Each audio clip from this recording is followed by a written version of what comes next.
Vou falar, então, vou começar um pouquinho sobre a minha formação. Ele está bem lento aí, mas vamos ver se a gente consegue melhorar, tá? Melhorou? Eu estou trabalhando na área de conservação e restauro há 30 anos, tá? Esse ano completa 30 anos que a gente trabalha na área. Eu tenho uma primeira formação em comunicação social, publicidade e propaganda, e depois que eu já trabalhava na área, já estava me formando e já trabalhando numa agência de publicidade, eu descobri por acaso que existia uma coisa chamada restauração.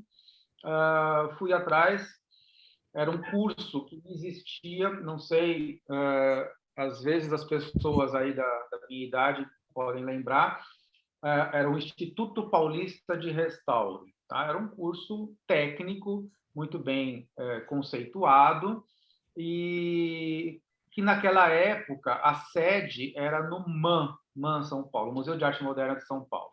Então tinha uma parte do MAN, lá no Parque do Ibirapuera, para quem não é de São Paulo, que funcionava essa escola. Um curso de 2 anos e meio, uma carga horária bastante boa para o curso técnico, né, aula todas as noites, isso com um professor argentino radicado no Brasil, Domingo Telechea.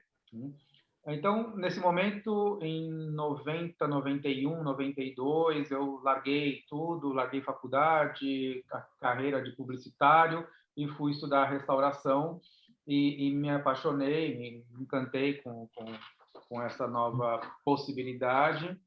E aí já se passaram 30 anos, tá?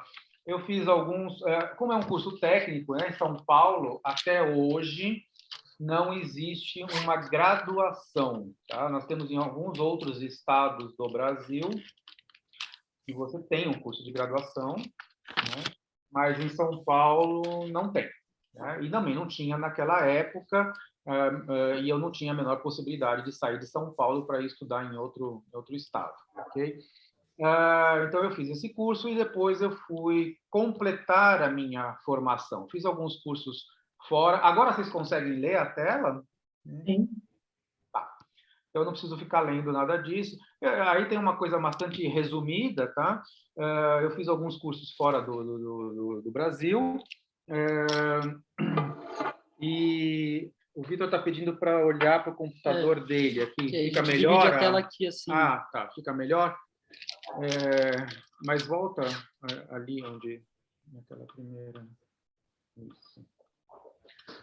Então, eu fiz cursos como o curso do Richard Wolbers, que é um cara, um químico, que se dedicou uma boa parte da vida, a seus estudos, a novos métodos de limpeza. Não sei se alguém conhece, depois se alguém precisar ou quiser matar a curiosidade, eu passo a bibliografia. Temos uma bibliografia já disponível para vocês. Tá?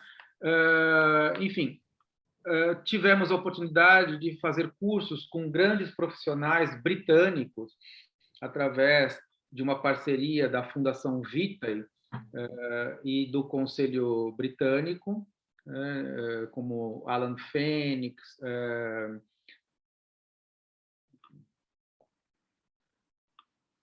David Bomford e vários outros, né? Sharon Carter, que era uma grande especialista em pintura mural e afresco, com vários livros publicados.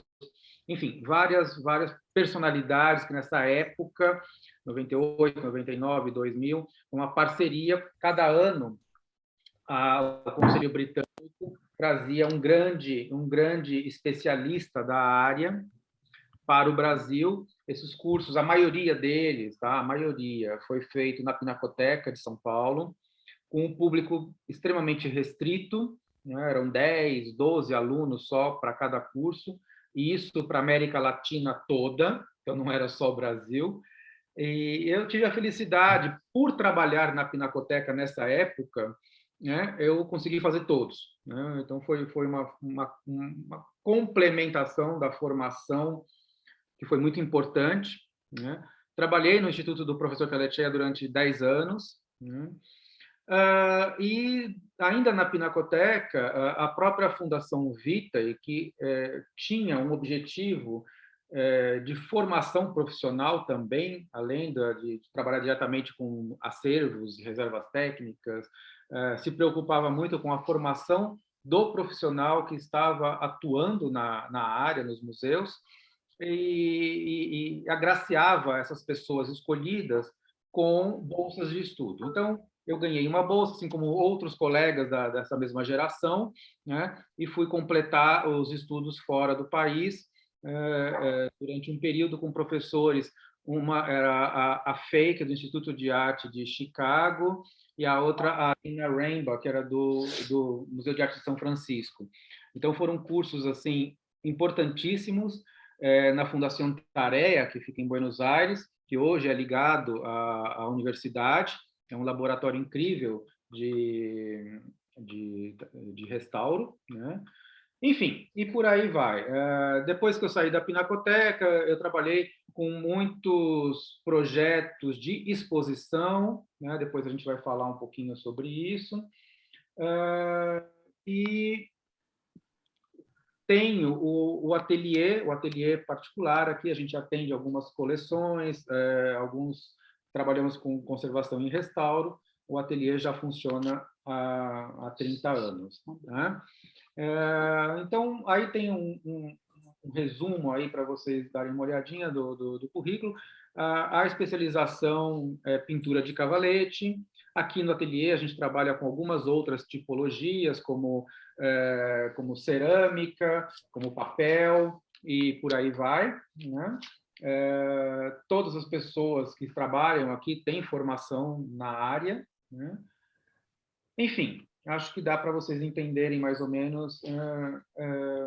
E a questão da aula, que eu não falei, desde essa época, desde lá do MAN, né, eu já dou aula, porque quando eu comecei a fazer o curso, eu me interessei tanto que eu larguei tudo e comecei a estudar restauro desesperadamente. Depois do meu primeiro ano como aluno do Telecheia, ele já me convidou para ser assistente dele na outra turma, e antes de eu me formar, eu já estava dando aula no curso, no Instituto Paulista de Restauro. E aí foram quase 10 anos dando aula também, até a escola encerrar as atividades em São Paulo. Tá? Depois passei por outras escolas e também muitos workshops. A gente faz workshop aí no Brasil inteiro.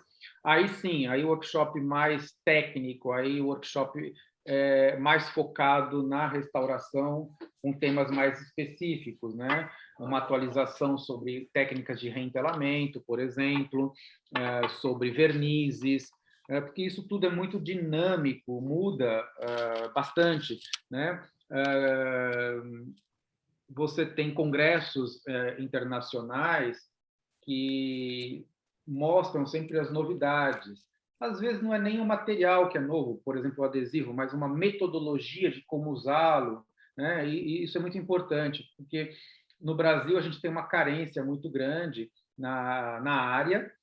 Vocês que são da área podem me falar. Não há congressos, não há encontros, fica cada um no seu canto, no seu museu, no seu estado.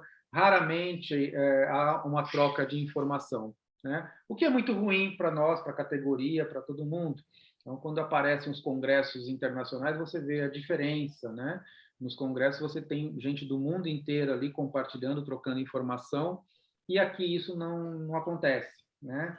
Não temos entidades de classe representativas que conseguem reunir esforços aí e formar um congresso. Temos pequenas ações pontuais aqui ou ali, mas nada muito significativo, né? No sentido de compartilhamento de informação, certo? Bom, depois, uma coisa muito importante no curso é, por favor, interrompam, por favor, perguntem. Se tiver alguma dúvida, não espere a deixa, porque às vezes eu me embalo aqui e começo a falar sem parar. Então, quanto mais pergunta, mais interativo, mais gostoso é o curso, tá bom? Não tem problema nenhum em interromper, mas não fiquem com dúvidas e perguntem a hora que quiser, tá? Eu já falei bastante, eu vou passar aqui para o Vitor. O Vitor é um restaurador que trabalha aqui no ateliê já há alguns anos, tá? E nós estamos compartilhando aqui o curso, porque tem muito assunto, muita coisa, e a gente quer passar o máximo de informações possível para vocês. Então, eu vou deixar o Vitor se apresentar aqui, e aí a gente segue. Tudo bem até aqui? Estão ouvindo, estão vendo? Tá tranquilo? Maravilha. Bom, prazer a todos, principalmente para aqueles que eu não conheço, que eu estou vendo que tem alguns rostos conhecidos aí, que fizeram parte também da minha caminhada aí para chegar onde eu estou. Eu, obviamente, não tenho nem perto da experiência que o Raul tem, mas tenho muito prazer de estar aqui, de poder estar compartilhando essa aula com ele, de poder também estar aprendendo, porque assim como vocês, todo dia a gente acaba aprendendo alguma coisa nova aqui no ateliê. Eu sou formado em artes plásticas pela FAAP, em 2016 ainda, então bem recente, e acabei entrando depois no curso de restauro de pintura de cavalete no Museu de Arte Sacra, e me apaixonei pelo tema, me apaixonei pela área, resolvi seguir carreira disso, e fui me aperfeiçoando cada vez mais, e fiz técnico de museologia, fui procurar parcerias, fiz parceria na Pinacoteca, fiz estágio no Museu da Imigração, já tive a oportunidade de apresentar trabalhos no exterior junto com o Raul no congresso que a gente participou, fiz um curso na FESP de introdução à conservação preventiva, e, além disso, como o Raul já disse, a gente já deu esse curso antes, não é a primeira vez que a gente está dando, então a gente já teve a chance de apresentar esse curso uma outra vez juntos, e cada vez mais a gente está aqui para se aperfeiçoar, né? Então a gente acaba fazendo cursos aqui e ali, como o Raul disse, a gente chegou a fazer um curso de química voltada para a conservação, que é do IAP, desculpa, que é um instituto lá de Londres. Então, é um curso muito complexo, um curso muito completo também, porque ele vai abordar muitos temas importantes na área da conservação e a forma como problemas químicos podem interferir em obras de arte. Então, desde oxidação até níveis de oxigênio, engloba tudo. É uma coisa bem completa, com bastante experimentos. A gente tem que produzir muitos relatórios para enviar para eles. Quem se interessar, vale a pena pesquisar aí nos sites. É um curso feito sob quase uma demanda, porque você produz as experiências que eles mandam para você, produz o relatório, discute a importância dessas e como você aplica elas na vida real, e submete esses relatórios a eles, que vão ser analisados e eles vão te dar uma nota. Então, eles são muito rigorosos com isso, eles levam muito a sério e é muito complicado, inclusive, adquirir nota. A gente sofria bastante com os relatórios aqui, tem que pensar bastante, mas é uma coisa que vale muito a pena para quem quiser se especializar um pouquinho mais, vale a pena pesquisar. Mas essa é mais ou menos a minha trajetória. Estou aqui no ateliê já faz 3 anos, já tive a chance de pegar bastante coisa legal.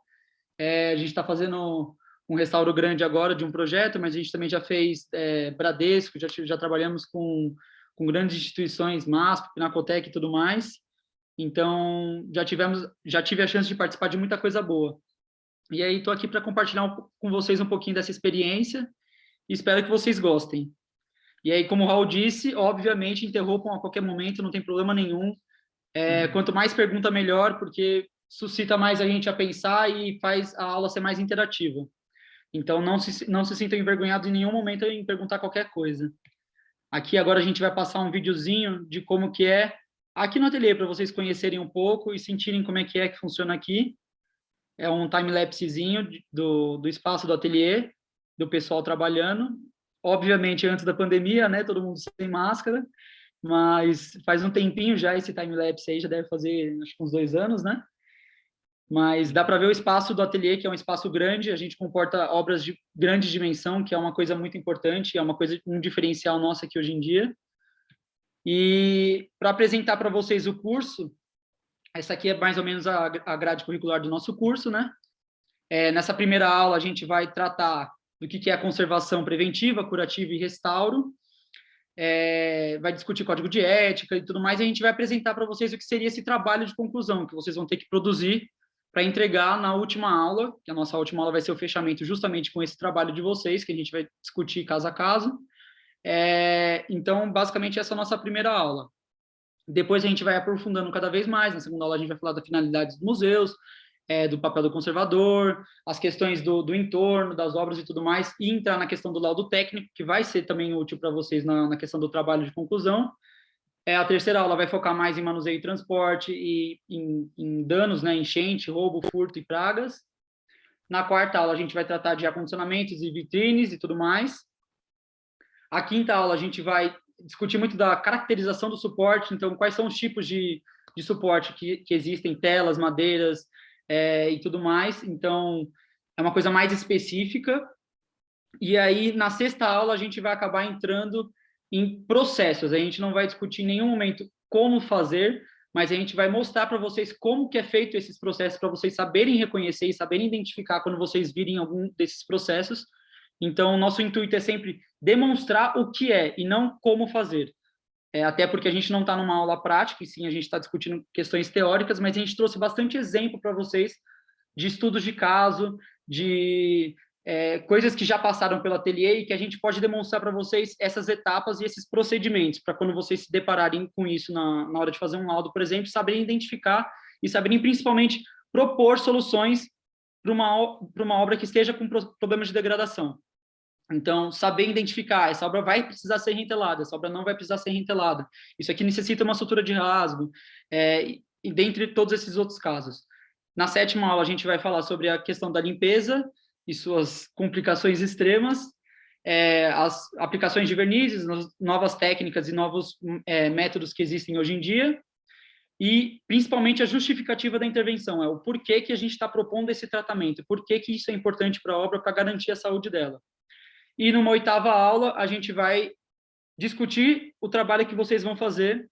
Então, a gente vai precisar que vocês tragam os exemplos de vocês e a gente vai conversar numa conversa bem, teoricamente, informal para discutir o que vocês enxergaram, o que vocês acertaram, erraram, ouviram ou deixaram de ver em certos casos. Certo? Alguma dúvida? Então, vamos lá.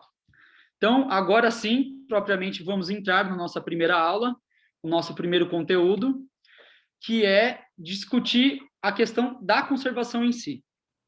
Então, conservação, basicamente, é você prever qualquer iniciativa para garantir a saúde de uma obra. Então, isso é de acordo com a resolução do ICOM, né? Então, é manutenção do patrimônio, de todas as maneiras possíveis, seja intervindo ou não intervindo, ou seja, diretamente ou indiretamente.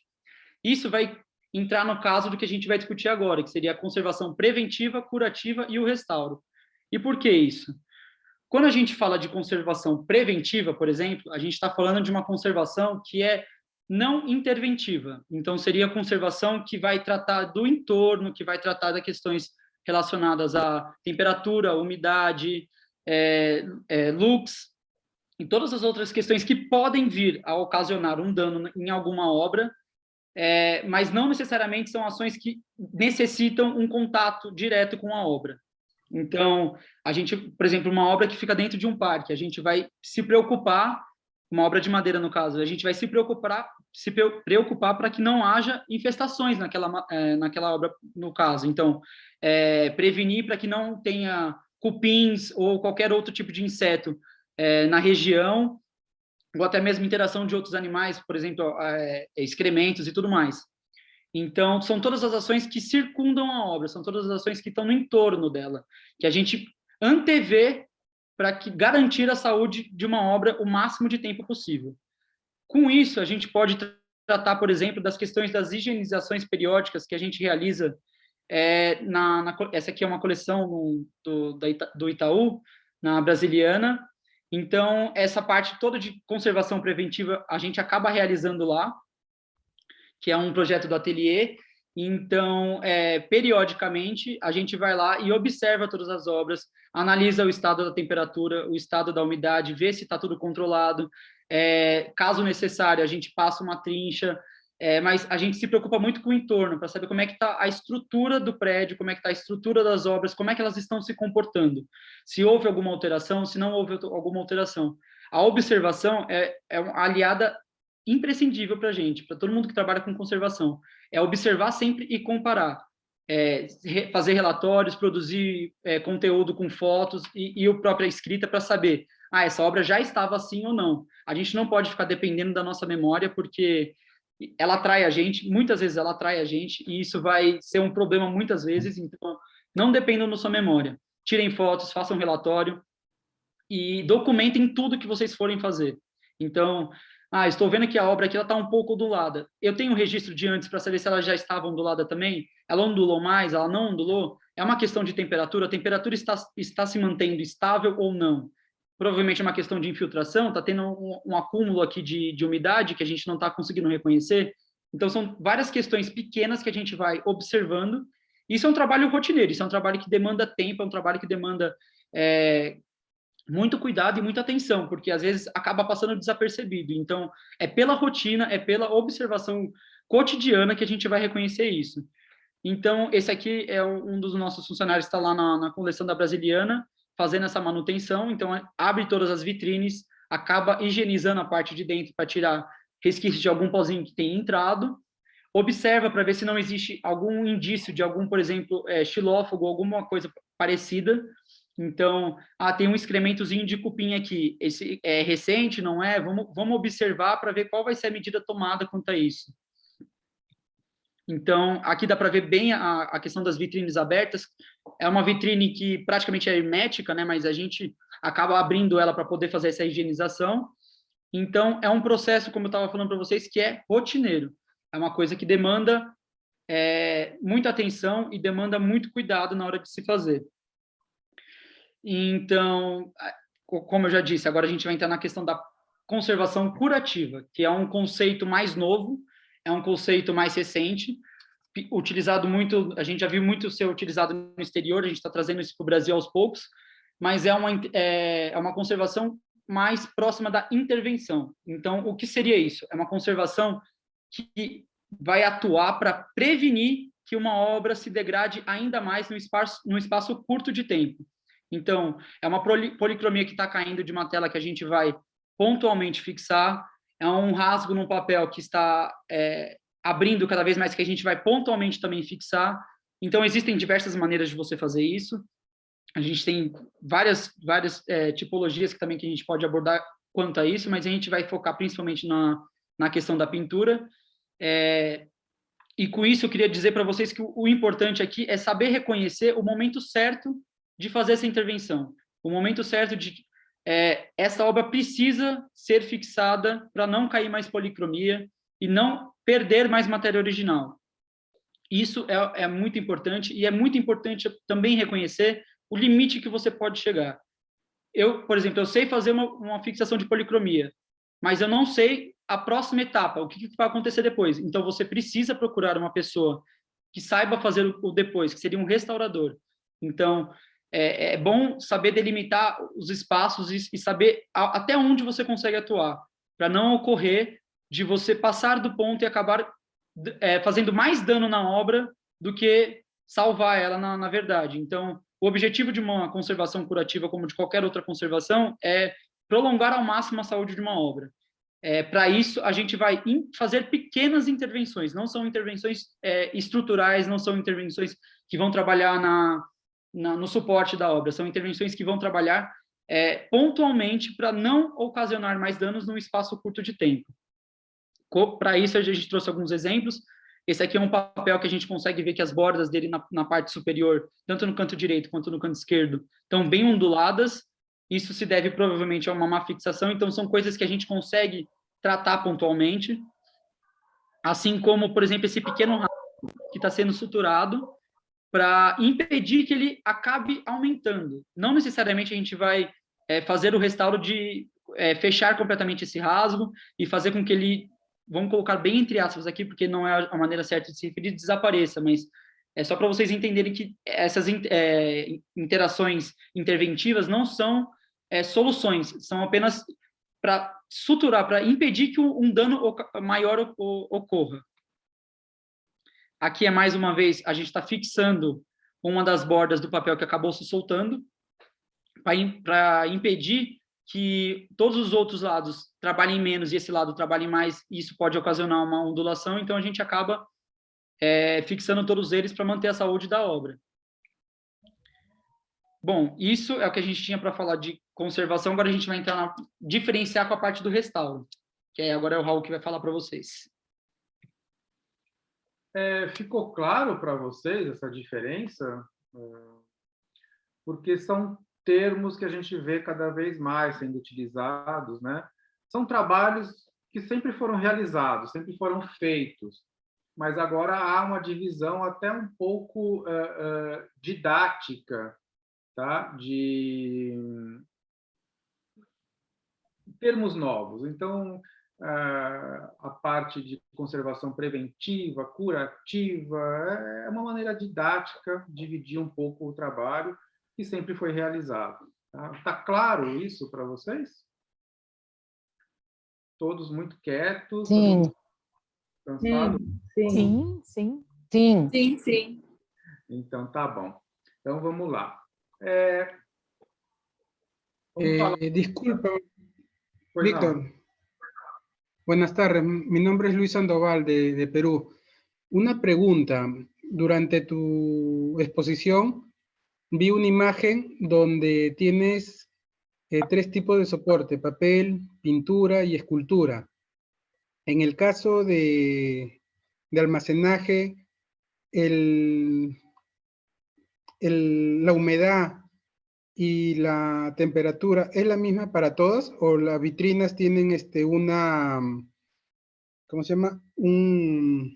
Cada vitrina tiene temperaturas y humedad características. Disculpa. É essa imagem que você está se referindo. Anterior. Anterior? Sí, a esta, ahí, ¿ves? Yo veo uma escultura... Várias tipologias, é isso que você está querendo dizer, né? Das várias tipologias e da questão da umidade e da temperatura, né? O sea, tienen temperaturas independientes.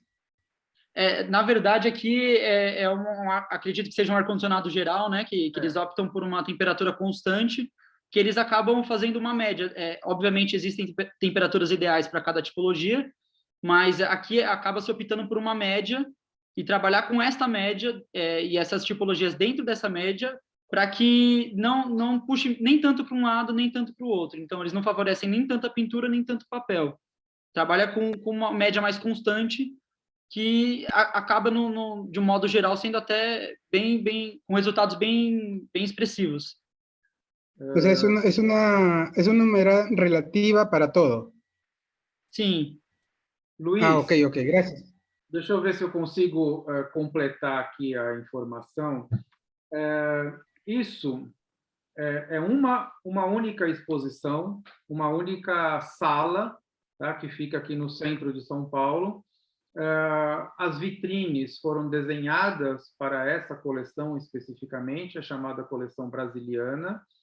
As vitrines são bastante herméticas, mas você tem razão quando você chama a atenção para as diferentes umidades relativa e temperatura. A gente vai falar um pouco mais especificamente disso numa aula mais para frente um pouquinho. A gente vai entrar nesse assunto, nesse tema, mas adiantando, sim, o ideal é que cada tipologia tivesse, né, dentro de uma umidade, uma temperatura, ou seja, um microclima adequado.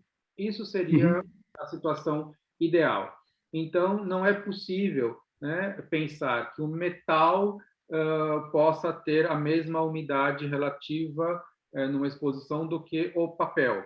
Muito pelo contrário, claro. O metal precisa de uma umidade relativa extremamente baixa, em torno de 40%, 45%, enquanto o papel precisa dos seus 60%, 65%. Né? Então, são coisas muito distantes, diferentes.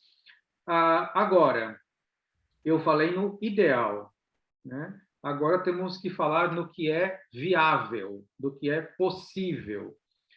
não é possível ter uma temperatura e uma umidade relativa para cada uma dessas vitrines, né? Isso teria um custo que inviabilizaria a exposição. Não só essa, como qualquer outra, né? A não ser numa situação específica de uma reserva técnica. Então, a gente tem aqui situações onde você tem uma reserva técnica para metais, uma outra reserva técnica para pinturas. Tá? Aí sim você consegue ajustar esse clima, esse microclima para cada tipologia. Agora, não é possível, é muito difícil, né? Não vou dizer que não é possível, é muito difícil você conseguir isso num espaço expositivo. Porque, em geral, a curadoria vai misturar as tipologias. Você não vai ter num ambiente só papel, o outro só metal, o outro só pintura. Você vê nesses exemplos que o curador da exposição quer contar uma história, né? E essa história vai passar pelo papel, pelo metal e pela pintura no mesmo ambiente. E aí não é possível manter a climatização adequada para cada tipologia. Então, o que o conservador faz, nesses casos, né, é uma média, tá? Fazer uma coisa, né, nem muito úmida, nem muito seco, né? Nem muito frio, nem muito quente. E o mais importante hoje, nessa questão de vitrines, de microclima, de espaços climatizados, é que mantenha-se uma linearidade, né, na temperatura e na umidade. E na luz também, obviamente. Então, você manter uma situação linear, ou seja, sem grandes oscilações durante o dia, durante a noite ou de madrugada, isso garante uma conservação próxima do ideal para as obras de arte, tá? Então, é muito mais importante hoje você prestar atenção na constante. Se estamos falando de 21 graus centígrados, é 21 graus centígrados durante 24 horas. Se estamos falando de 55, de 60% de umidade relativa no espaço expositivo, é esse número fixo durante 24 horas. Tá? Está provado e tem muita publicação disponível que diz que as oscilações são muito mais prejudiciais. Né? Então, tem que tomar cuidado com isso e manter dentro do possível essa linearidade. Isso é muito importante. Conseguiu? Okay. Conseguiu Gracias. entender?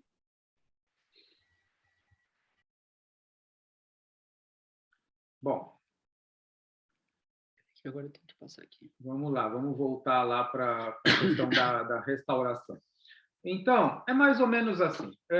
Quando a conservação preventiva, a conservação curativa já não são suficientes para a estabilidade, né, de uma obra de arte, a gente vai pensar numa intervenção de restauro. Concordam? Então, aí tem uma definição, né, de um livro muito bom. A gente vai falar um pouco dos livros que eu tenho aqui. Né? Esse livro, alguém conhece? Ana Calvo? Eu tenho ele aqui comigo. Não é um livro publicado agora, já tem o seu tempo.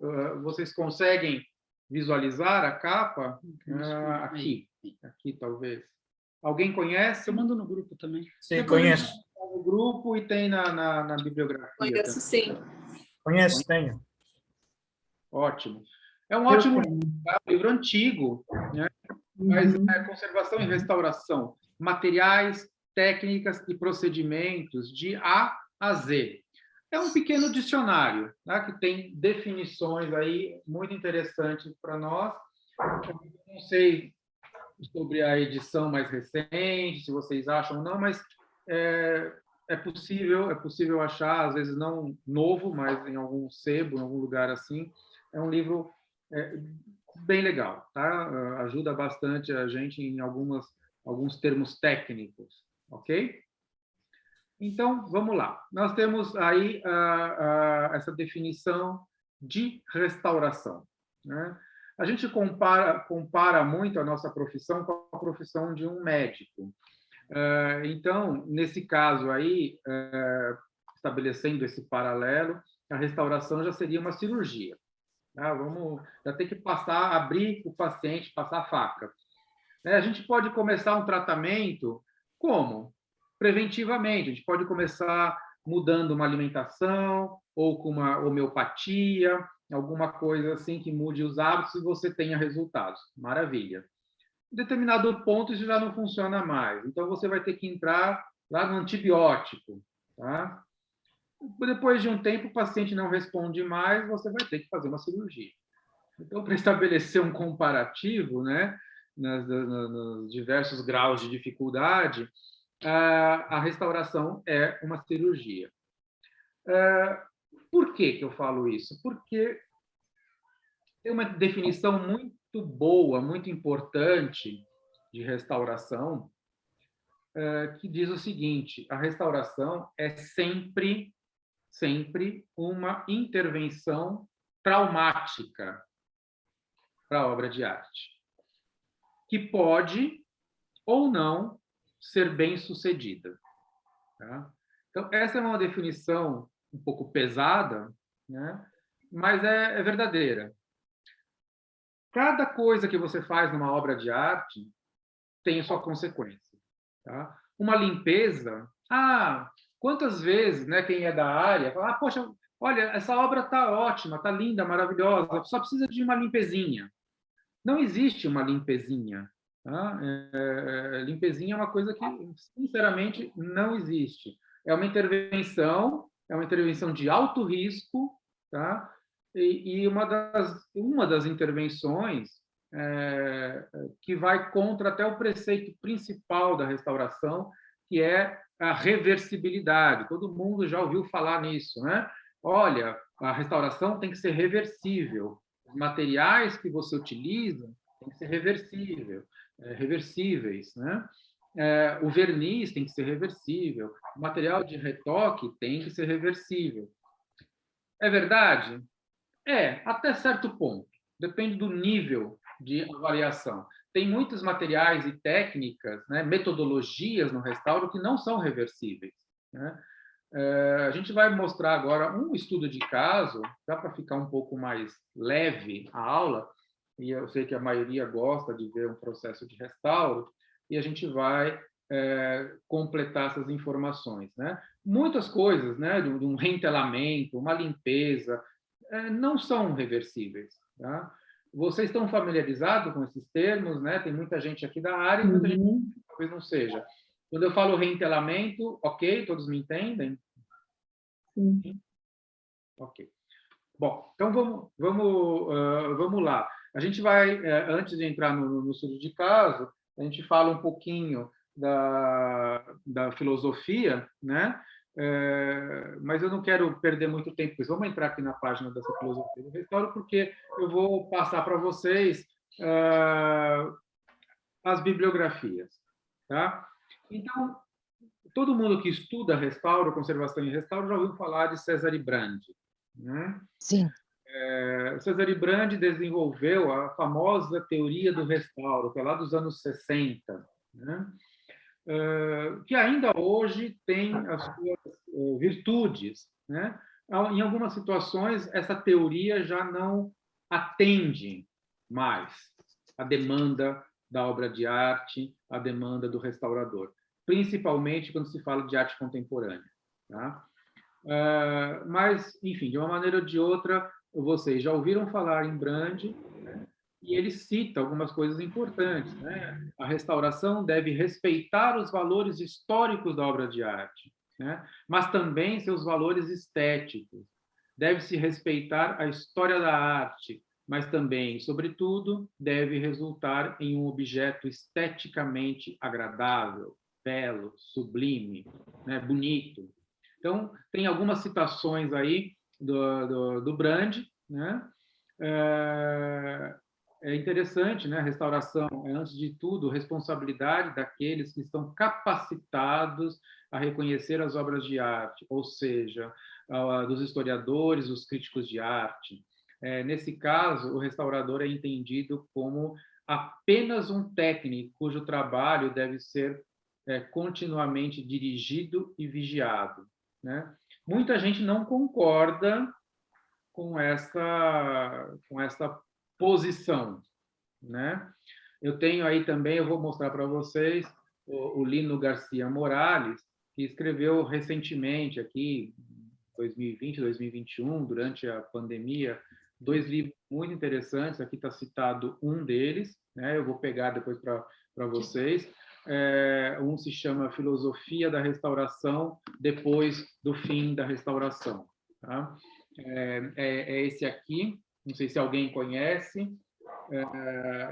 Esse aqui, ele é mais recente, foi lançado agora há pouco tempo. Tá? Aqui a câmera está um pouco ruim, a luz, né? Mas depois a gente passa para vocês também. Ele vai falar um pouco dessa história, da filosofia do restauro. Tá? E outro livro que eu gostaria de citar já logo na primeira aula. Então, aqui a gente tem o do Brandi, né? Teoria do Restauro. Foi lançado recentemente em português. Tá? Esse é português. Esse aqui é português. Eu tenho um outro mais antigo que não é, mas ele foi lançado aqui pela Ateliê Editorial. Ele foi lançado em português. Tá? E o que foi lançado recentemente em português foi esse aqui, tá? Do Salvador Munhoz Vinhas, vocês conhecem? Teoria da conservação, né? Teoria contemporânea da conservação. Ele faz um contraponto à teoria do Brandi, tá? Então é interessante ler um e ler o outro, vocês vão ver essa diferença, né? Então isso aqui trata de uma maneira bastante distinta ao do Brandi, porque ele já fala da problemática da arte contemporânea e do restauro contemporâneo, tá? Que é uma especialização muito distinta da tradicional pintura de cavalete. Né? É muito mais complexo, né? Você tem muito mais materiais envolvidos, né? O artista contemporâneo usa qualquer material disponível no mercado e misturas que nunca foram testadas e comprovadas, e às vezes são incompatíveis, né? E aí o que acontece?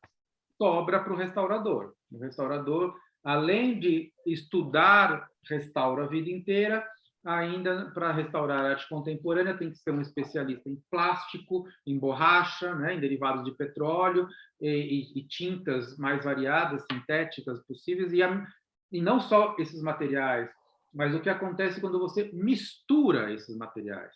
Como é uma coisa muito diferente da outra. Você estudar a degradação de um plástico, tá? Você tem muita publicação, tem muita gente estudando, até pelas questões ecológicas, né? Muita gente estudando como é que o plástico se degrada, né? A sacola plástica do mercado, etc. Na obra de arte, mais ou menos a mesma coisa. Agora, quando você mistura tinta óleo com o plástico, com graxa e areia, como é que isso tudo junto se degrada? Aí você não tem estudo, você tem que começar do zero, entender a obra do artista, né? Enfim, então os limites da restauração são diferentes, né? A teoria é diferente, tá? Então não dá para muitas vezes você abordar o restauro de uma obra contemporânea com a cabeça do Brandi, talvez não funcione, né?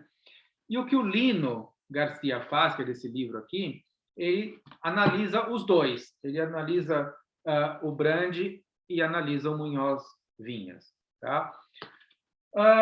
Existem no YouTube aí algumas palestras do Vinhas.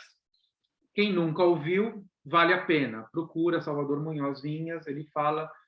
Ele é um gênio. Qualquer assunto que ele estiver falando, vale a pena escutar só para ter o prazer de escutar uma pessoa inteligente falando. Tá? Eu tive a oportunidade de encontrá-lo em alguns congressos internacionais e realmente é uma pessoa que é fora da caixinha, como conservador, restaurador, filósofo, tá? E outras qualidades. Tudo bem até aqui? Vamos passar para o estudo de caso, porque talvez não dê tempo da gente finalizar hoje, né?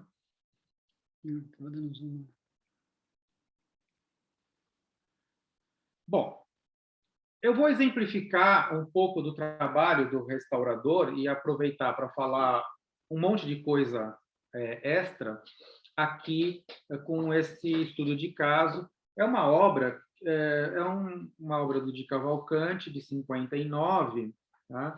Para quem não é do Brasil, um pintor importante aqui no Brasil, um pintor muito valorizado no Brasil, teve uma produção bastante grande nos anos 60, 70, produziu demais, tem obras, essa aqui é uma obra pequena, tá?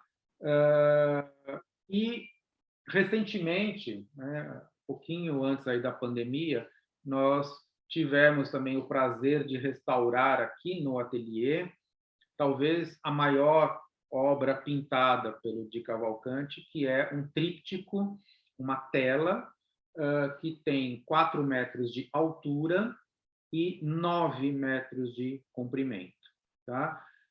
Para quem é aqui de São Paulo e tiver curiosidade, hoje ela está exposta no Museu Afro-Brasil. Tá? Restaurada, montada, bonitinha, deu um trabalho enorme, porque ela veio do Rio de Janeiro para cá, e uma tela de 4 metros por 9 metros não cabe em um caminhão.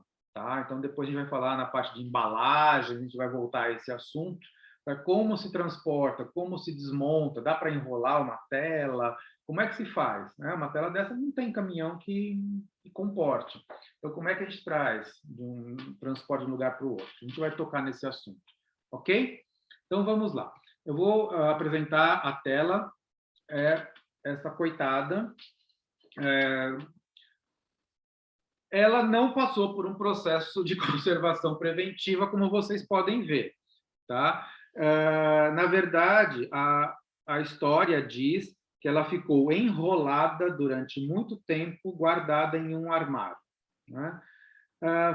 Faz um pouco de sentido, porque ela tem essas linhas, onde você está vendo o rasgo, essas linhas verticais, tá? Correspondem a um sistema de uma tela enrolada. Ela foi erroneamente enrolada porque um sistema de pintura a óleo sobre tela, tá? Em geral, você enrola, quando é possível, com a camada pictórica para fora, tá? A pintura para o lado de fora e nunca para o lado de dentro, que é o que aconteceu aí. Ela foi enrolada, fizeram um rolinho. Com o passar do tempo, você guarda esse rolinho, esse rolo, você guarda, e para a própria ação da gravidade, esse rolo vai achatando, né? E é onde você vê as marcas maiores, que chegou a romper a fibra do tecido, até ela rasgou, certo? Então, isso chegou assim para a gente, e não é possível, aqui tem alguns detalhes, tá? A documentação fotográfica é um tema muito importante para o restaurador, para o conservador, para o laudista. Tá?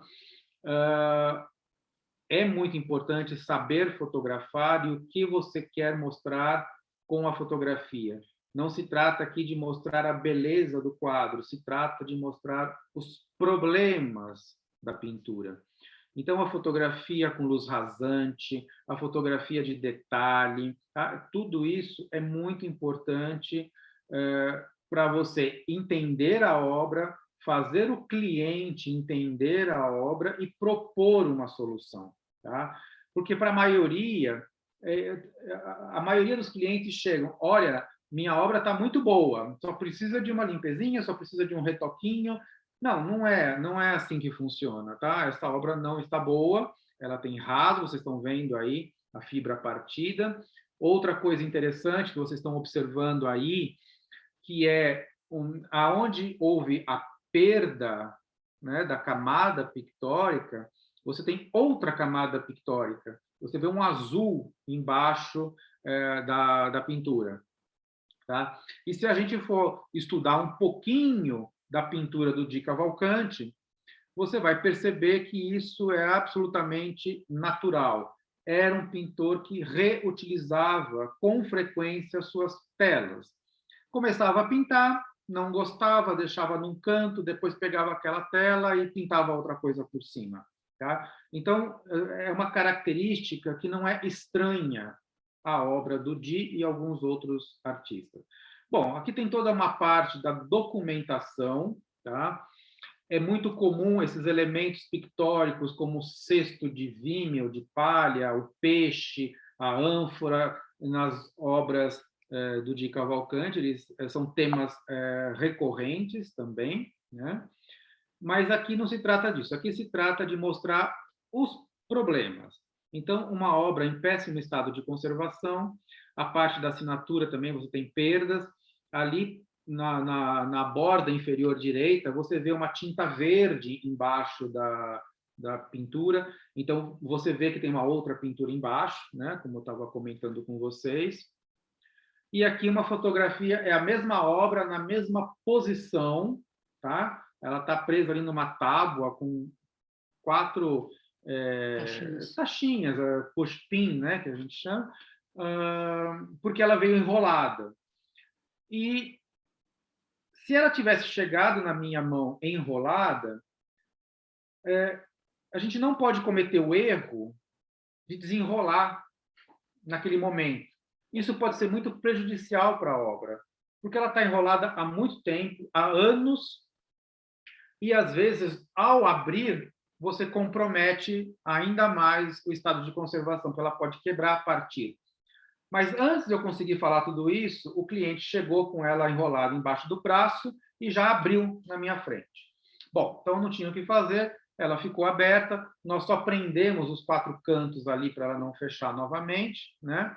Mas isso não seria um processo de um conservador restaurador, tá? Eu vou mostrar para vocês o processo que é abrir gradualmente, respeitando a fragilidade do suporte, ok? Então, aqui, ela está na mesma posição da foto anterior. O que mudou aqui? A posição da luz, o foco de luz, tá? Isso é uma fotografia que o conservador, restaurador faz e a gente chama de luz rasante, tá? É um ângulo muito fechado, né? Muito próximo da pintura ou do papel ou da escultura, o que quer que seja, e você cria sombras, né? Você cria esse contraste entre as partes altas e as depressões. Então, o que eu estou mostrando aí? A topografia da obra. Tá? É muito diferente, vamos voltar uma que tem inteira. É muito diferente quando o cliente fala, olha, minha obra está ótima, só tem uns probleminhas pontuais. Você olhando assim, né, parece que está melhor do que realmente está. E aí, do mesmo jeito, você muda o foco de luz, voltando lá, o que acontece? Você consegue capturar uma quantidade de problemas maior. Você aumenta essa dramaticidade, né, da obra. Não, olha, não tem só isso, ela tem muito mais, tem mais isso, mais aquilo e mais aquilo outro.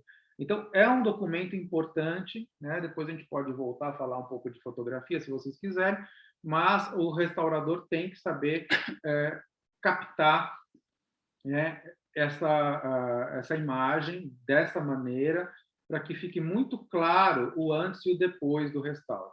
Depois a gente vai discutir estudos de caso aí, obras que foram mal restauradas pelo mundo, enfim. Então, a documentação fotográfica é muito importante para o restaurador, porque é a prova de como ela chegou e de como ela está saindo da sua mão. Tá? Então, isso é importante mesmo que seja feito exaustivamente. A gente tem arquivos aqui com milhares de fotografias das obras que a gente restaura. Isso é fundamental. Bom, aqui a gente está passando, são detalhes com a mesma técnica da luz rasante, tá? Tudo bem até aqui? Vamos passar. Né? O cesto do peixe, depois vai ter também da assinatura, detalhes, aonde ela está partida, rasgada. Olha, assinatura, bastante comprometida. Tá? Bom, quando o cliente abriu, desenrolou repentinamente, pulou alguns pedaços da obra, né? E a gente imediatamente já fez uma fixação de emergência, tá? Para essa camada pictórica não se perder, né? Então, vamos ver, aí a gente vai ter um adesivo para restauro, né? Você localiza a escama e prende a escama no lugar dela para que isso não se perca. Tá? É um processo aí simples para devolver a camada pictórica para o lugar dela. E aí sim, a gente vai começar um outro processo, né? Aí também, tá fixando essa policromia, algumas áreas soltas, a pintura já está comprometida, está levantando, está prestes a cair. Então, você tem que fixar isso muito bem para que nada se perca. Estão me acompanhando? Tá. Sim, professor. Aqui. Alguém quer perguntar alguma coisa? Então vamos. Aqui é um recurso chamado de microclima. Tá? Você simula uma atmosfera com a umidade relativa alta. Para que serve isso? Isso já é um processo de restauro, tá? Já é uma intervenção de restauração. A obra, vocês viram, ela estava toda enrolada, deformada, né? O suporte absolutamente deformado. Então, como é que você começa a planificação disso? Se você forçar abrir e colocar um peso, você vai quebrar mais a camada pictórica, vai quebrar mais o suporte, seja um tecido, seja um papel ou qualquer outra coisa. Então, existe uma técnica que é você aumentar gradativamente a umidade relativa. Essa tela vai, aos poucos, se hidratando e vai relaxando. Veja bem, eu não estou molhando a pintura. Tá?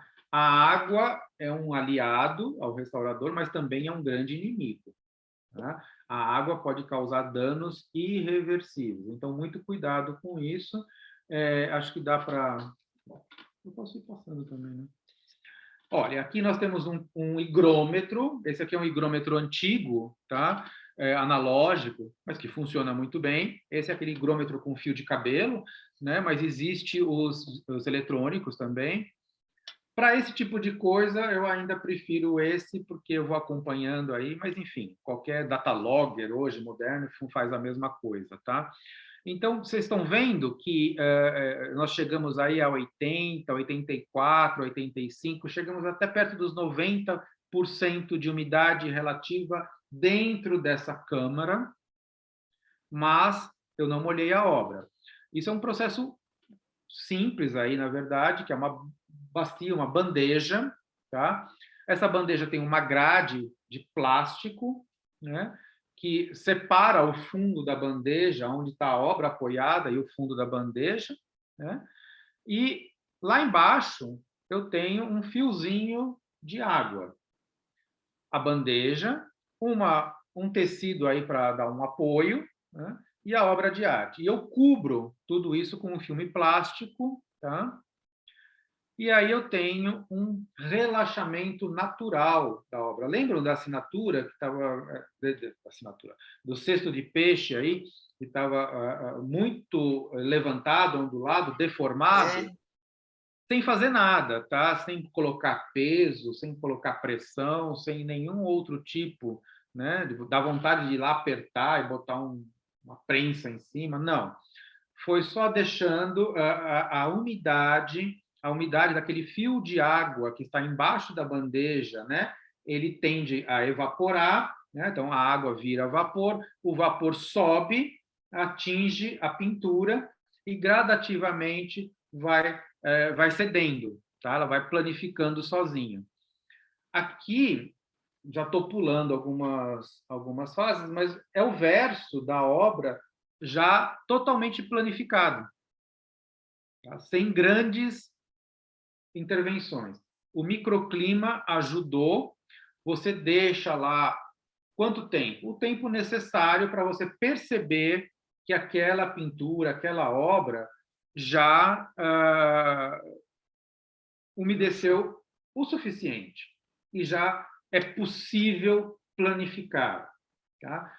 Ela cedeu, você tira do microclima, e aí sim, é claro, você pode ajudar na questão da secagem, porque dependendo da tela, isso tudo tem que ser avaliado, né? Dependendo da tela, ela pode encolher com a água, né? Se for um tecido de algodão, por exemplo, né? O algodão é muito higroscópico e pode correr o risco de encolher. Então, o processo de secagem tem que ser muito controlado pelo restaurador. Isso são técnicas, enfim, que muita gente que já trabalha na área deve conhecer. Aqui nós estamos num segundo momento da intervenção de restauro, que é o fechamento daqueles rasgos que nós vimos pela frente. 2 grandes rasgos principais, né, que dá para ver pela... Vocês estão vendo o cursor? Tem uma linha aqui. Dá para ver? Aqui é um rasgo. Tá? Sim, dá para ver. Outro rasgo, ó. Certo?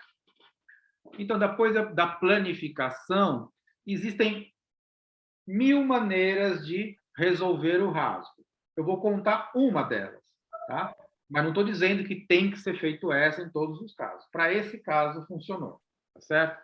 É só para vocês entenderem o processo.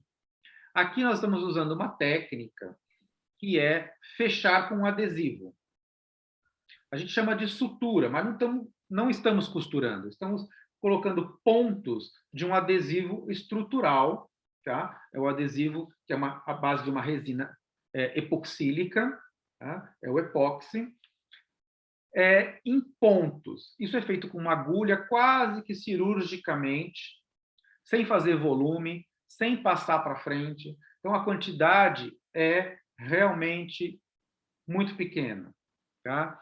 Como se trata de um adesivo estrutural, a quantidade pequena é suficiente para que feche e para que eu possa tensionar novamente essa obra no chassis sem abrir.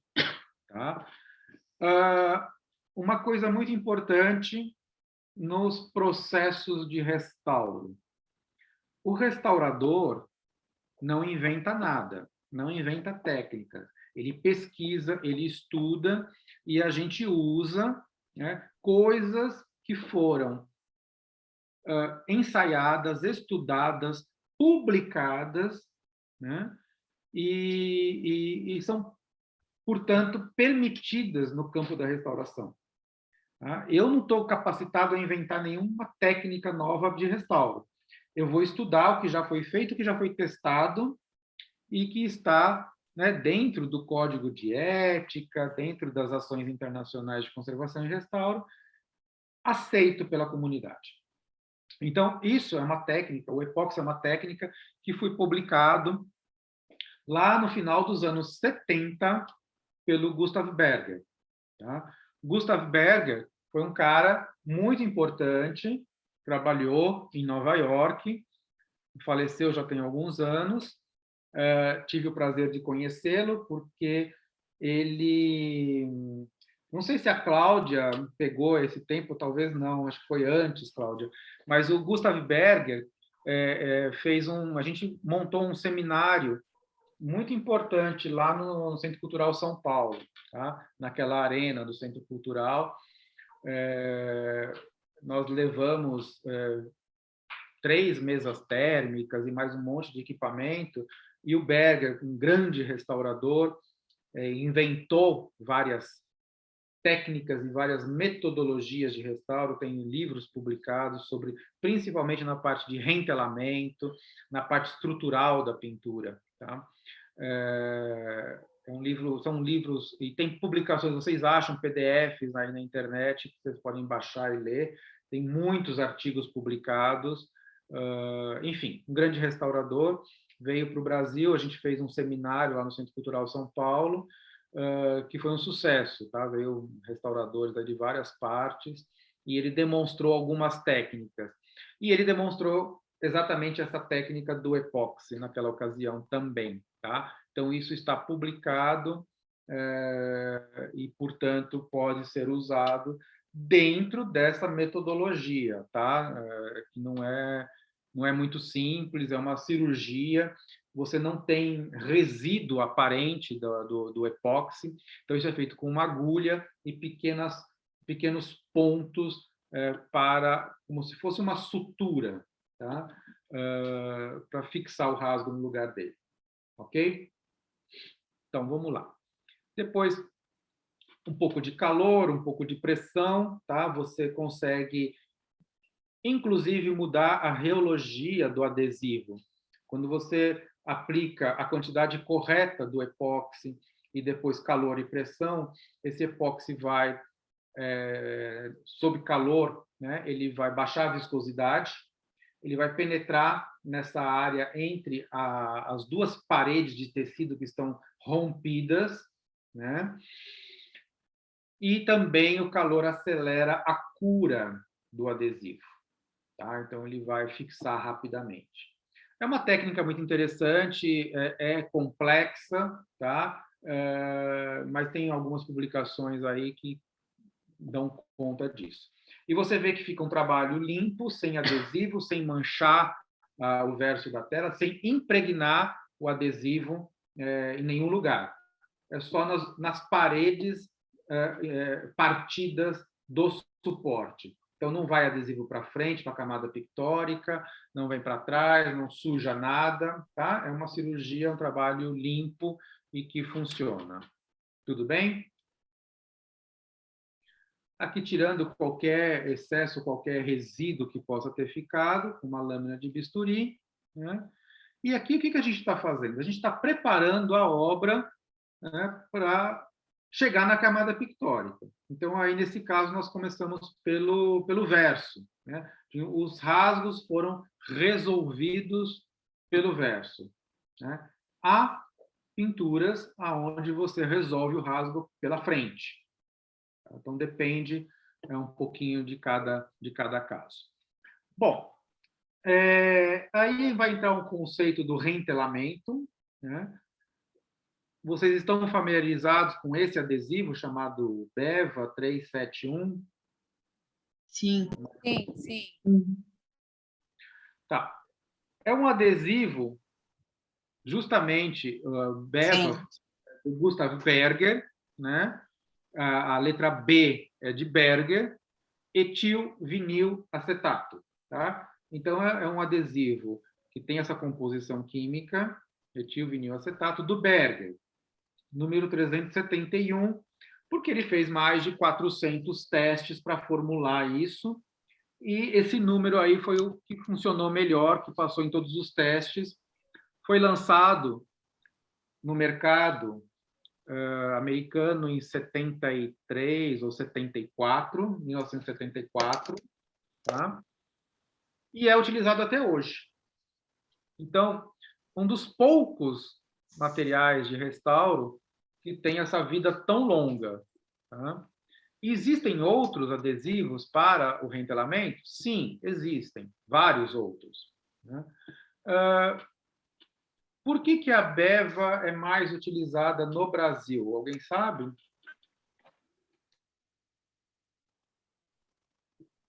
Não?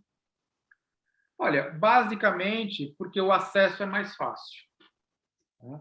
Existem outros adesivos muito interessantes também para fazer a mesma técnica, né? Esse adesivo tem uma grande vantagem, depois a gente pode contar um pouquinho mais da história. Eu não tenho certeza, não lembro se tem na nossa bibliografia, mas se não tiver, eu coloco, eu acredito que tem, os anais de um congresso que teve em 1974, em Greenwich, na Grã-Bretanha, que foi o grande congresso sobre técnicas de reentelamento. Foi um congresso internacional específico de técnicas de reentelamento. Tá? Você consegue comprar esse livro, onde as pessoas divulgaram, onde o Berger estava lá e apresentou o adesivo dele, né? Assim como outros conservadores, outros pesquisadores apresentaram também algumas outras opções. Então, a gente tem assim grupos, né? O Berger, com esse reentelamento de um adesivo sintético chamado Hot Melt, né? E depois tem um outro grupo lá do Wishma Mera, que começou a trabalhar com outros tipos de adesivos, as emulsões acrílicas, que te permitem um outro tipo de reentelamento, o reentelamento a frio, inclusive, o que é muito importante para a arte moderna e contemporânea. Muitas pinturas modernas, contemporâneas, não aguentam calor, tá? Então, você não pode reentelar com a beva. A beva precisa de pelo menos 60 graus centígrados para a ativação do adesivo. Tem muita pintura acrílica que não aguenta 60 graus. Então, o conservador, restaurador, precisa estar muito atento a todos esses materiais, a todas essas técnicas, todas essas metodologias, para poder escolher adequadamente o que ele vai usar para aquela obra específica, tá? Não existe um padrão. Então, a Beva 371 é excelente, mas não serve para tudo. Tá? Então, foi lançado em 74, é usado até hoje. É muito interessante por vários aspectos. É um solvente, usa solventes apolares, né? O que não provoca deformação no suporte quando você aplica.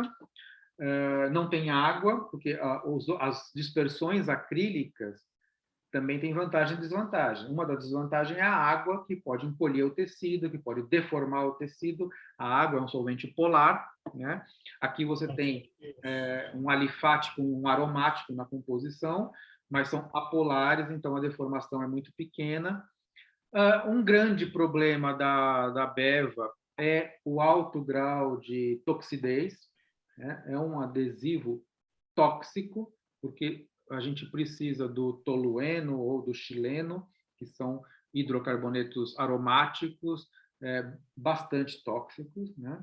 Se você vai numa escala de parte por milhão, onde é medido o grau de toxidez, ppm, parte por milhão, o xileno e o tolueno estão ali na faixa de 100 parte por milhão no ar que você poderia respirar. Isso é muito pouco. Tá? Se você comparar com a acetona, que também é um adesivo tóxico, um solvente tóxico, desculpe, a acetona você tem uma tolerância de 1000 ppm.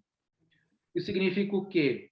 Que o xileno e o tolueno eles são 10 vezes mais tóxicos do que a acetona, que já é tóxica. Tá? Então, assim, tudo é tóxico. Pronto, fica mais fácil. Só tomar cuidado na manipulação, mas é um adesivo largamente utilizado para reentelamentos. Ok? Ok. Todos muito calados ainda. Deixa eu te fazer só uma pergunta. Faça, por favor. Como é que foi feita a higienização desse verso? Tá. Exato. Limpeza. Oi? Não fiz limpeza. Sim. Não, aqui a higienização do verso apenas de uma maneira mecânica, tá? Aqui não é questão de solventes e nem nenhum outro material que poderia sim ser utilizado, mas não achamos necessário para esse caso. Então, quando você fala de higienização mecânica, eu estou falando de passar uma trincha, um aspirador de pó, uma goma pane ou um pó de borracha, uma limpeza química, tá? Ok? E depois, em seguida, a aplicação do adesivo. Esse adesivo é um adesivo de contato, que significa o quê? Que eu tenho que aplicar nas duas faces, na obra e na tela do reentelamento, ok? Então, aí, nesse caso, nós estamos aplicando com um rolinho. Essa metodologia mudou muito também desde que a Beva começou a ser usada. Antigamente, se aplicava, mesmo o Gustav Berger, aplicavam camadas extremamente espessas de adesivo, né? E depois, com a evolução da técnica, a evolução da metodologia de trabalho, percebeu que com uma quantidade muito pequena de adesivo já é o suficiente para o rentelamento, tá? Não havia necessidade daquela camada muito grossa, muito espessa, tá? Então, aí temos a obra de arte estabilizada, sem rasgos, planificada, higienizada e com adesivo para o rentelamento, certo? Aqui tem uma técnica que também foi abordada pelo Berger e outros autores, não sei se vocês conseguem ver bem na tela. Isso aqui é um plástico, tá? Que é um Mylar ou Melinex, são nomes comerciais. Esse plástico, né, quimicamente, é um tereftalato de polietileno, a espessura dele é de 100 microns, e isso foi usado, nesse caso, como uma entrefolha, tá? É uma técnica específica de rentelamento para obras extremamente frágeis. Depois, se alguém se interessar, eu passo também a publicação onde isso existe. Mas é uma maneira de garantir a estabilidade de uma pintura muito frágil. O que acontece? Esse plástico ele é muito estável, inerte, né? Mesmo com calor de 60, 65 graus, ele mantém a sua estabilidade dimensional, né? Ele não vai entortar, deformar com esse calor, e ele vai ficar no meio, entre a obra e a tela do rentelamento. Tá? A gente vai fazer uma espécie de um sanduíche, onde essa membrana vai ser aderida na obra de arte, entre a obra de arte e a tela do rentelamento. Isso é uma técnica mais avançada de rentelamento para uma estabilidade maior da obra. Então, se aplica a mesma BEVA 371 nessa membrana, e aqui é muito difícil de ver, mas ela está posicionada aqui. Essa parte mais escura é onde a gente posicionou a membrana de Mylar Melinex, né, com adesivo. Precisa adesivo, né? Sim, precisa do adesivo. Pensé que é parecido a lo que nós chamamos Bevafil. Não. Não é Bevafil, não. Não é Bevafil. Já. A Ok. Beva Filme é, como a palavra diz, um filme de Beva. A vantagem da Beva Filme é que você não se intoxica com isso. É um filme, ela vem apoiada, assim, no Melinex ou no Mylar, como vocês quiserem chamar, siliconado, mas quando você aplica, você tira o Mylar siliconado e fica só o adesivo. É uma peça seca de adesivo, como se fosse uma fita dupla face, né? Sim. Mas aqui não. Aqui é uma membrana rígida, aonde eu apliquei o adesivo, e a ideia, né? Existem pesquisas. Eu até peguei aqui um livro que é muito mais técnico, que explica um pouco isso. Depois eu vou passar também na bibliografia para vocês aqui. É o comportamento mecânico de pintura sobre telas. Esse livro ele estuda essas variações dimensionais, a estabilidade.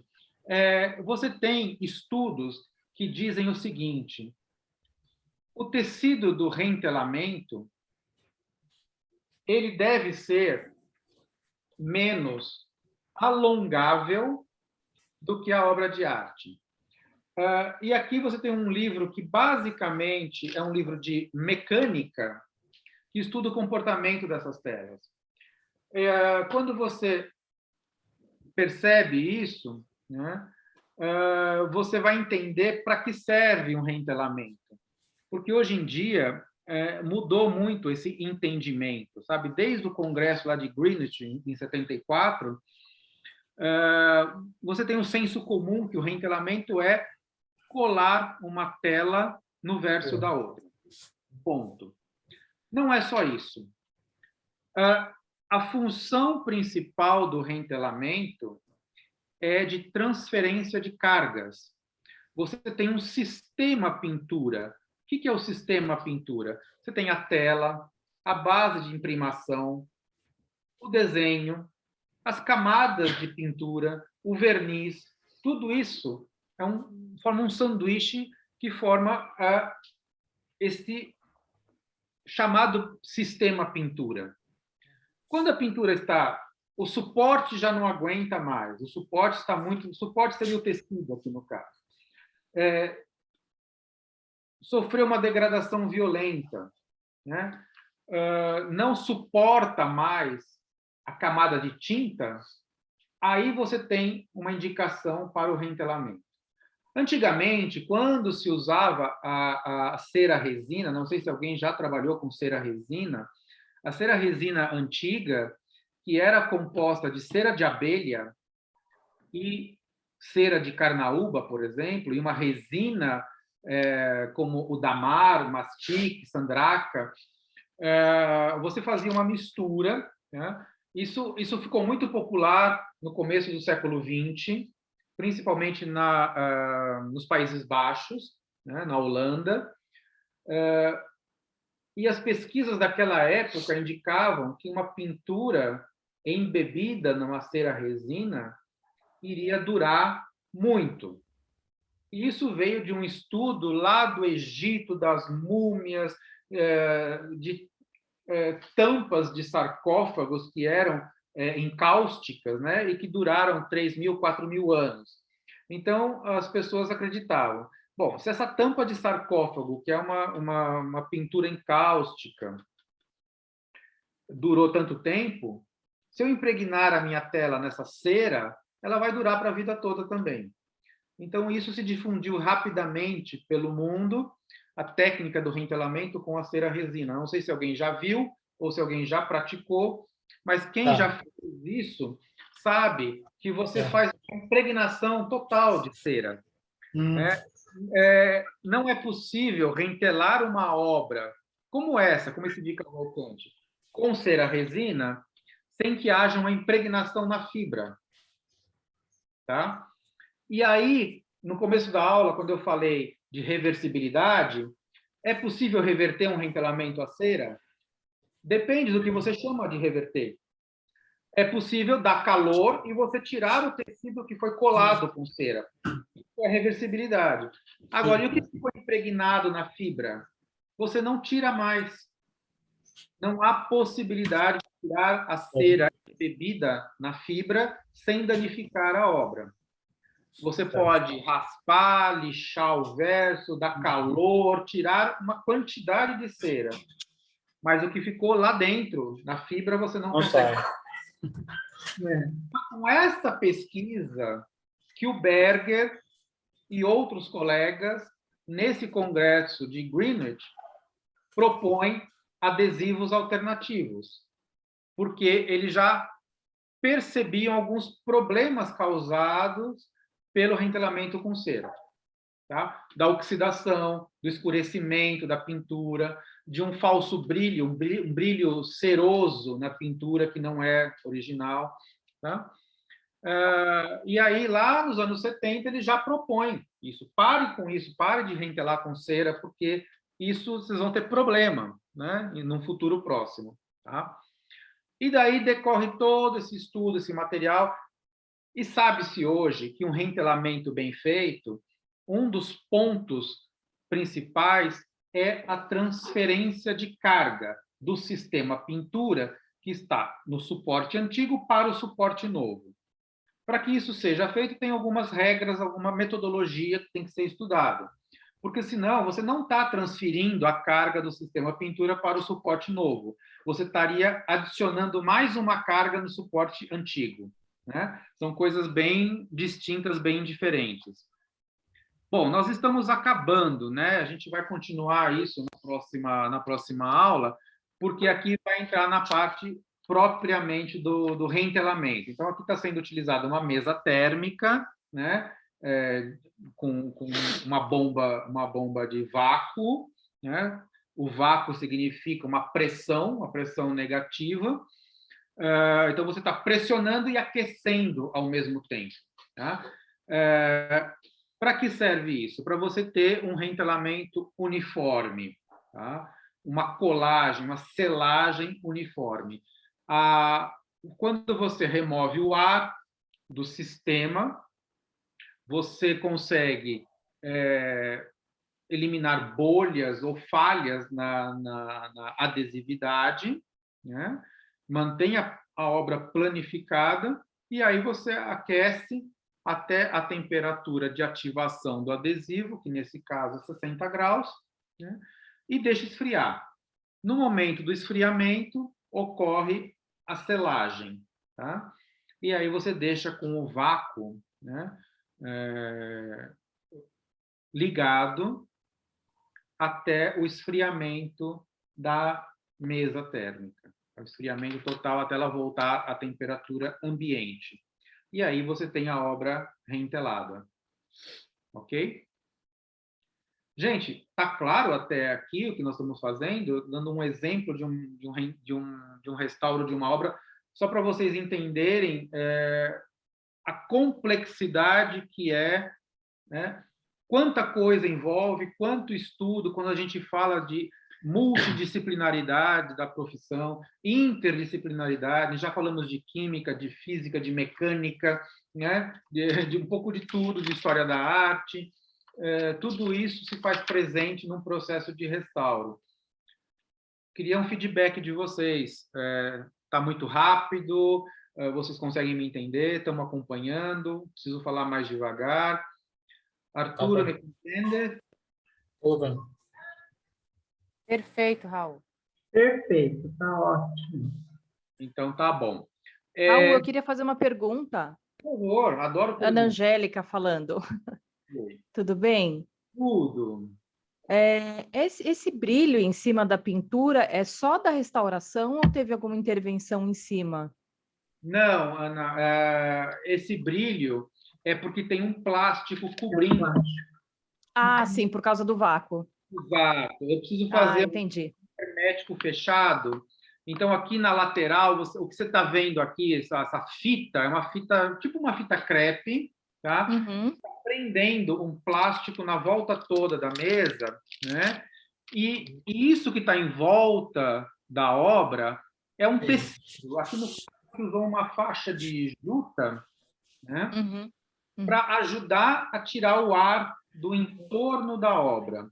Aí eu consigo um vácuo perfeito. Tá? Eu tenho aqui nessa lateral uma ventosa, né, ligada a uma mangueira que está ligada a uma bomba de vácuo. Tá? Então, Entendi, agora entendi. Eu controlo a pressão que está sendo feita aí. Então, o brilho é um plástico, né, estável, que não vai ficar assim, é só mesmo para criar o vácuo para eu poder fazer o rentelamento na mesa térmica. Tá? Tá bom. O restaurador que tem uma mesa térmica é um equipamento caro. Existem outras técnicas também, onde você usa um ferro elétrico e é possível fazer um trabalho de boa qualidade sem a mesa térmica. Quando você tem a mesa, facilita muito o trabalho. Né? Tá bom, obrigada. Raul, eu queria fazer uma pergunta também. Oi? Está me ouvindo?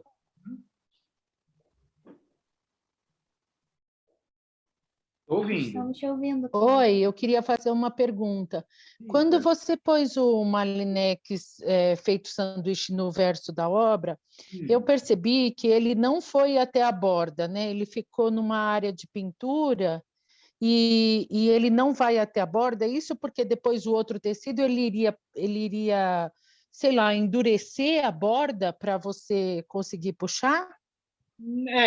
Olha, muito bem observado isso é um detalhe muito importante, tá, Cláudia? Esse Merinex, ele é de 100 microns. 100 microns é um plástico grosso, tá? Sim. Aqui tá o verso, mas o limite da pintura é mais ou menos aqui. Uhum. A membrana, ela tem que ser 1 milímetro menor, né, do que a pintura. Simplesmente pelo fato desse plástico ele não vinca, tá? E a hora que você vai colocar essa obra no chassis, aquela de madeira onde é presa a obra, o plástico não vai dobrar. Então, ele tem que ser 1 milímetro menor para poder caber no chassis sem prejudicar a obra de arte, tá? Entendi. Ele tem que virar certinho ali na quina do chassis, e aí eu preciso que ele fique um pouquinho, a membrana tem que ser um pouquinho menor do que a obra, senão não dá certo. Tá bom? Tá certo. Entendi. Professor, eu queria tirar uma dúvida, por favor. Quem está falando? A Tânia? Sou eu, sim. Tá, a Graça também está querendo falar. Pode falar, Tânia. Depois Também eu quero. Então, é por conta desse reentelamento utilizando o Melinex, né? Eu não entendi muito bem. Quer dizer o seguinte, o Melinex, ele fica fixado no verso da obra, em cima dele não vai um outro tecido, porque eu conheço reentelamento fixado no tecido. Vai fixado no Melinex? Isso. Existem algumas possibilidades, tá? Esse que eu vou mostrar, a gente vai terminar na próxima aula, vai um tecido colado, sim. Tá? Vai, então, a obra de arte, o Melinex e um tecido. Ok. A transferência de carga, quem está recebendo essa transferência de carga é o material menos alongável, quer dizer, você não consegue esticar. Então, o material menos alongável, nesse caso, vai ser o Melinex, vai ser essa membrana. O tecido que eu vou colocar atrás, ele não é absolutamente necessário. Tá? Ele vai me ajudar, nesse caso, para poder esticar no chassis e etc. Mas vamos pensar numa situação onde eu tenho uma assinatura do artista no verso, onde eu tenho uma inscrição no verso, um carimbo, e eu quero deixar essa documentação à vista. Existe uma possibilidade de um reentelamento transparente usando essa mesma membrana. E aí você não coloca o tecido para cobrir, tá? Porque a membrana está fazendo o papel do suporte, do novo suporte, da transferência de carga. Certo. Agora, outra pergunta. O tecido, ele é higroscópico, né? Ele vai trabalhar com a umidade. Como é que vai ficar? Aí eu fico pensando, o Melinex, ele é estável, ele vai ficar ali, ele não vai trabalhar como o tecido vai trabalhar. Não ocorre o risco de incompatibilidade nesse sentido, não? Nesse caso, é exatamente o que a gente está buscando. Isso tem que ser avaliado pelo restaurador, tá? Nesse caso, o tecido ele estava tão fraco, as fibras tão ácidas, rompidas, praticamente esfarelava na tua mão. Tá? Não funciona mais como tecido. É como um papel jornal que você deixa no sol, né? Depois ele quebra. Pega, ele esfarela na sua mão.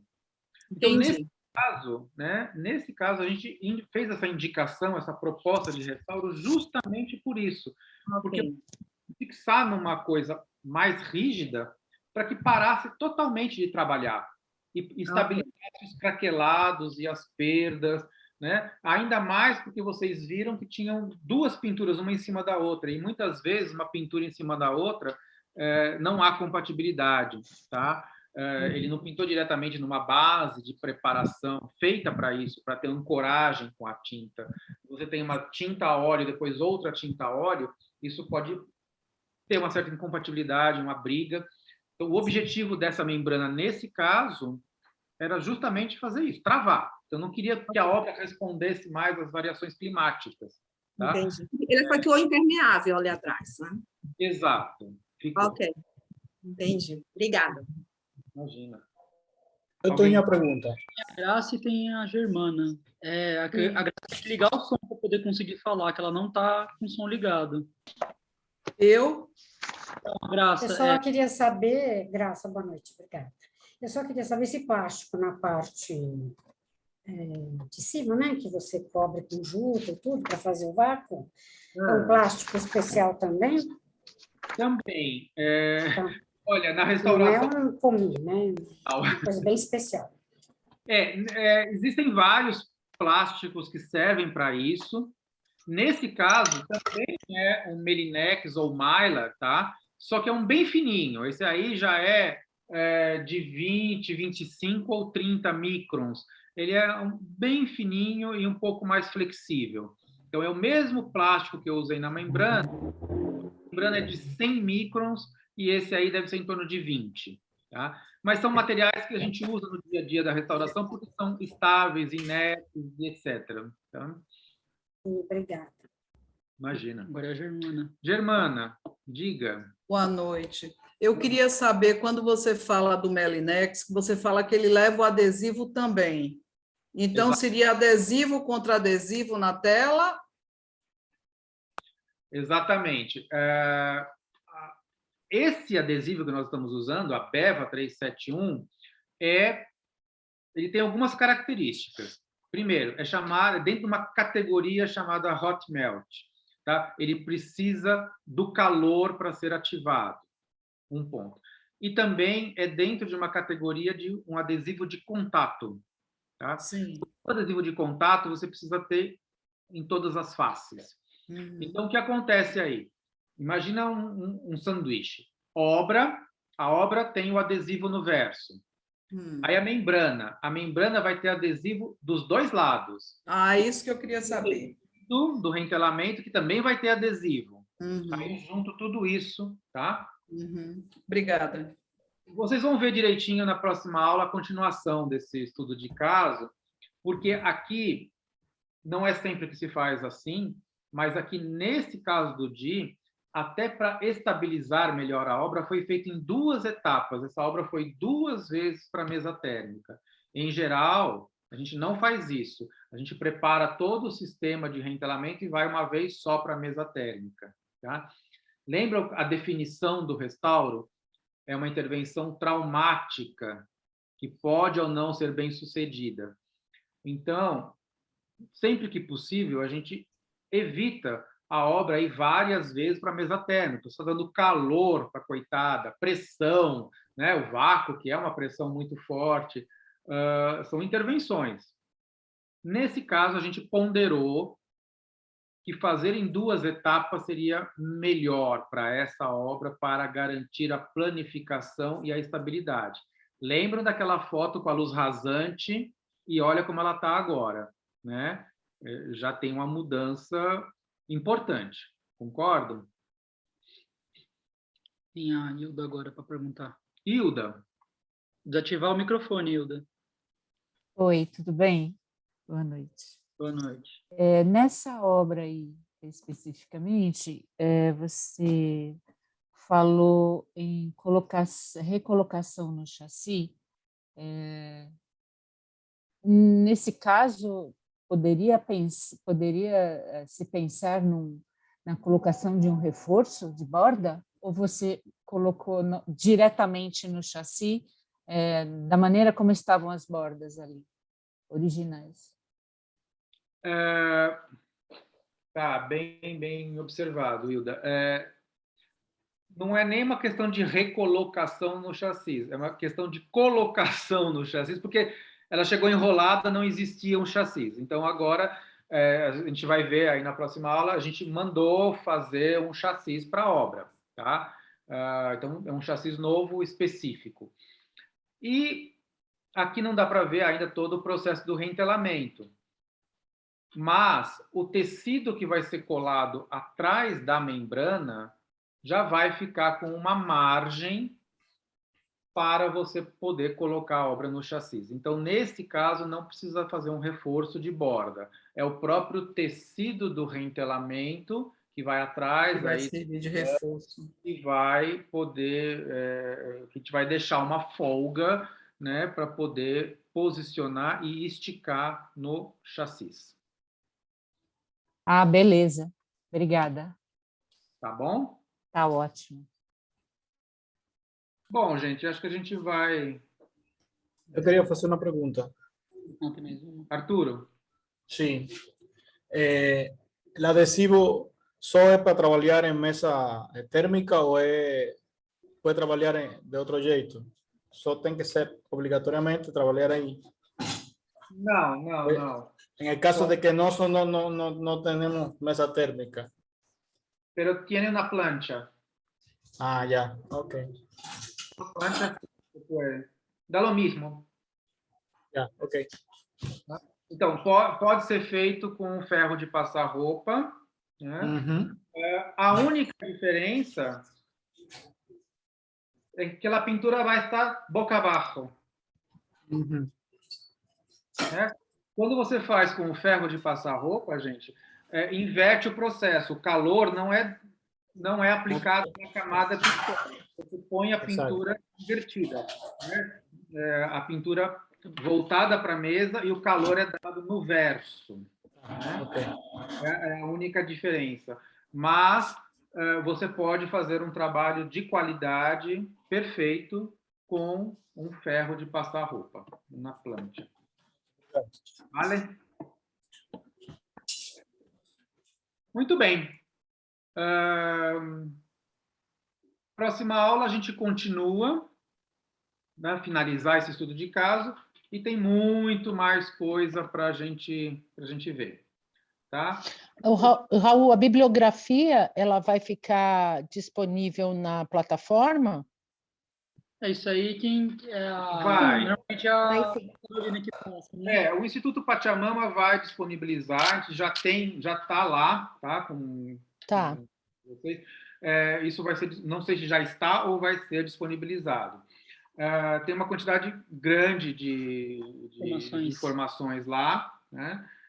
Muitos livros eu sei que são difíceis de comprar. No Brasil, a bibliografia, vocês sabem, né, é muito pequena, temos pouquíssimos livros publicados aqui ou traduzidos, né? Mas hoje a internet nos ajuda bastante, muitos artigos, inclusive os artigos do Berger, por exemplo, você tem uma grande quantidade em PDFs que você pode baixar, né? E desses outros autores que nós até já citamos aí, David Bomford, Stephen Hackney, Jerry Hadley, todos esses caras, o Munhoz Vinhas, você pode baixar isso em PDF e ter acesso. Tá? Hoje é muito importante, né, frisar isso, que hoje a gente não tem desculpa para não ter a informação. Tá? Mesmo que você não consiga ter o livro físico, você consegue muita informação nessas publicações de forma gratuita. Tá? Tem muita coisa boa. Depois a gente vai falar também de algumas associações aí que vale a pena a gente dar uma fuçada, como o ICON, né? Tem várias outras que vale a pena seguir nas redes sociais, inclusive, porque tem muita informação publicada interessante. Toda hora tem coisa nova, metodologia nova, ou maneira de abordar a obra de arte, sabe? Hoje, o Arturo estava falando de mesa térmica, é muito interessante, porque nos anos 90, quando eu trabalhava na Pinacoteca, né, para agora, nem faz tanto tempo assim, a quantidade de obras que a gente reentelava numa mesa térmica era muito maior. Tá? Qualquer caso de deformação de suporte, de rasgo, você, pronto, reentela. Né? Hoje em dia já não é mais assim. Cada vez mais se reentela menos. Por quê? Porque foram desenvolvidas outras técnicas para resolver os problemas que antes eram resolvidos no reentelamento. Como o reentelamento também é uma intervenção traumática, você está metendo cola, calor, pressão, né? Deixa isso como um último caso, uma cirurgia. Está deformada? Você tem uma metodologia para tirar a deformação. Está caindo a pintura? Fixa a pintura. Está rasgado? Consolida o rasgo. Você tem outras técnicas que evitam essa intervenção mais pesada, mais profunda, mais traumática, que é o reentelamento. Né? Então, isso vem mudando. Né? Isso é a filosofia do restauro, isso é a postura, né? A indicação. Sabe? Você tem remédios novos aí no mercado. Então, não precisa entrar na faca lá na primeira consulta, tá certo? A ideia é mais ou menos essa. E é importante acompanhar o que está acontecendo lá fora, né? Ok? Ok. Então, gente, obrigado. Obrigado pela paciência. Obrigada, Raul. Obrigada, Foi boa ótimo. noite. Foi ótimo. Boa noite. Ótimo. Obrigada, boa noite. Boa noite.